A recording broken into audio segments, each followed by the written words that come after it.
Hi everybody, welcome back to the live stream for the natural selection here in Jackson Hole, Wyoming. I'm Sean White. And I'm Aaron Bittner.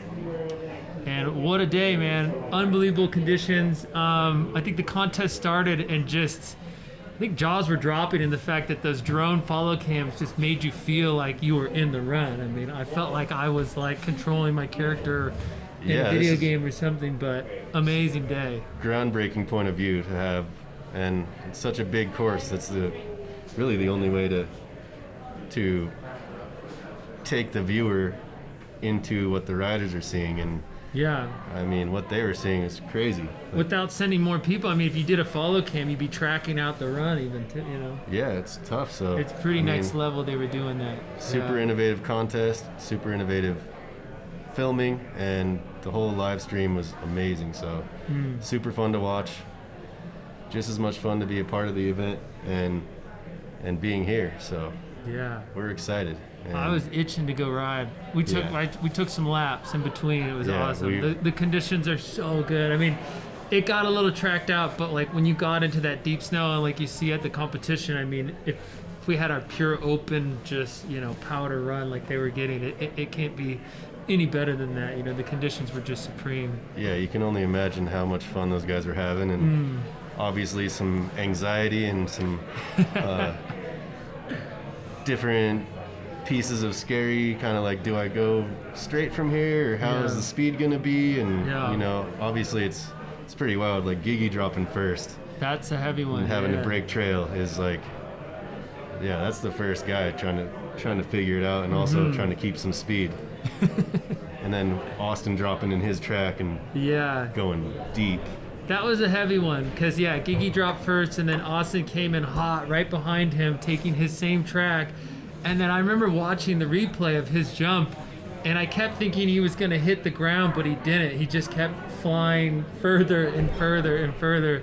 Yeah, was it 80, 70? He probably went 100 feet on like a jump that you're supposed to go 45 feet on.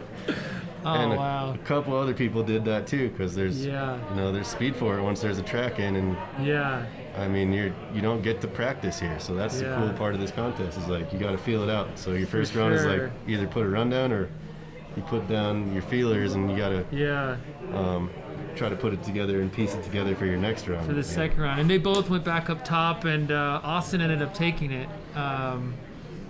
I think Gigi was putting the runs together, but still had a little bit of trouble on that last one, and Austin definitely pulled it together. And Austin took the spot.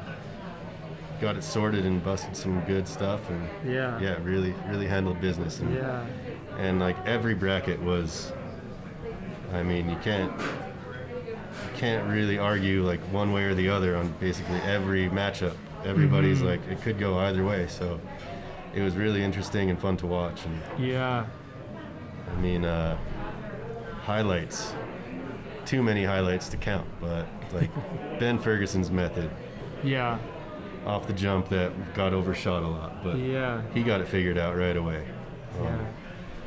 If you're looking for that shot, go to Ben's Instagram and check it out. He posted a pic of him, and it's just unreal. It's him just sending it off that giant Red Bull cliff, and it's just amazing. So Ben definitely crushed.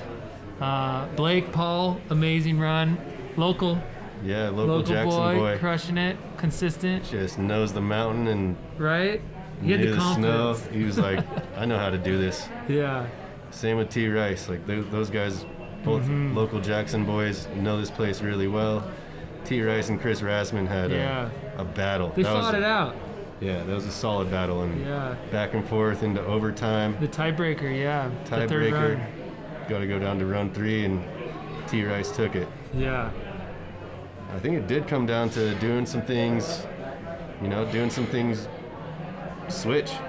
Yeah. A lot of it was like, can you land switch? Can you take off switch? Do some turn switch. Yeah. I think that was a big factor, especially in Eric Jackson versus Mark McMorris. I know the runs were both amazing, but Mark had some really awesome, switch tricks, landing switch, taking off switch, and then he had that awesome wildcat he did in the middle there. Yeah, he did a couple good wildcats. So props for for making the most of the course too. That's a big part of it, trying to figure out how to make the most of it and piece it together. All the girls too, the girls really went for it.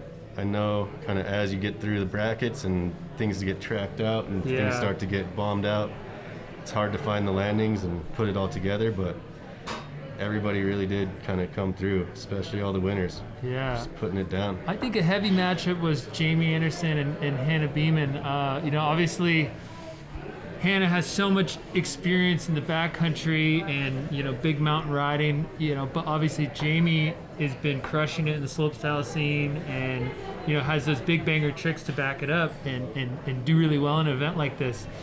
But you got to remember, again, like you said, you're going through a course that people have already gone through. And I remember watching Jamie's run, and she hit that big hip and landed right in someone else's track, spit her out. So she definitely had some trouble, avoiding those bomb holes and things. And that's kind of, what makes this terrain and makes this competition so interesting is that it's changing every single time. I think if I was in the half pipe coming down from my run and you had just gone, I had to land in a big hole that you just made in the wall of the half pipe. I mean, very challenging. So that was definitely one that I think we were all keeping our eye on, and Hannah pulled it off and came through as a winner. And then down below it, Robin went extremely big. Yep. All the girls were going for it. Robin went a little too big on a couple Maybe things. a little too big. But same Which thing, happens. Austin Sweeten. Those guys, they charge, and all props to just charging it. And it's tough too. Like when you're filming in the backcountry and you're hitting a jump, you can kind of inspect your landing each time. Yeah. And go back up and know, like, okay, there's a huge hole over there. I'm gonna have to pick a different trick and go somewhere else. Yeah, but in this thing, it's kind of hard to tell like what the course is gonna be like after a certain amount of people have dropped. You kind of do you drift to the left or to the right? Trying to avoid those things, or land and then turn immediately to get around somebody's hole. And even just the setup turns and the tracks just can kind of mess you up. So you saw that happening too with some people where Anna Gasser just got hung up in some tracks and ended up kind of taking a tumble off of a takeoff, and that's just part of the contest here. She seemed pretty frustrated toward the end there, which is understandable. Ready to throw down, and then you get just a snow snake that takes you down before you jump off something. And a big shout out to Haley. Big shout out to Haley. She had a cast on her arm, correct? She had a big injury. She dislocated her elbow at X Games on Friday, like less than a week ago. Yeah, wow. And showed up here with a full cast and rode the contest, and major props to her. Even though she didn't take it. Elena Height took that round. Elena rode really well too. She did. She really did. Awesome contest. Yeah. Stay tuned for the next round.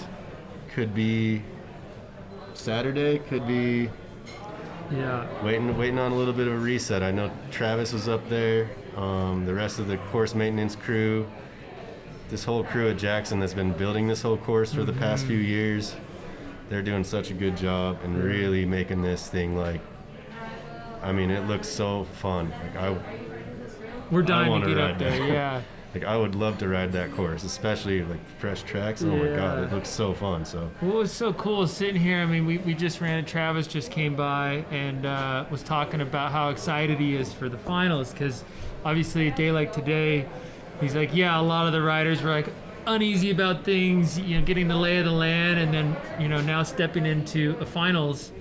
You're more willing to throw your harder tricks, go bigger, go for something that you weren't going to go for before, because Paul finds that sort of hey, I want to just put down a solid run, I want to make it to finals. And then once you're in finals, there's really nothing to lose. You're trying to get that top spot. So I'm really excited to see the level of riding really bump up. I know Travis was alluding to how he was ready to send it for the finals. So I think that's going to be amazing. And definitely stay tuned in for that. And we'll be here to walk you guys through it and let you know all the behind the scenes here at the Natural Selection. Huge props to all the riders today. The feeling out phase is over. Looking forward to watching finals and being a part of all this stuff for sure. And Thank you to Yeti and to backcountry.com. We'll be back with you guys soon.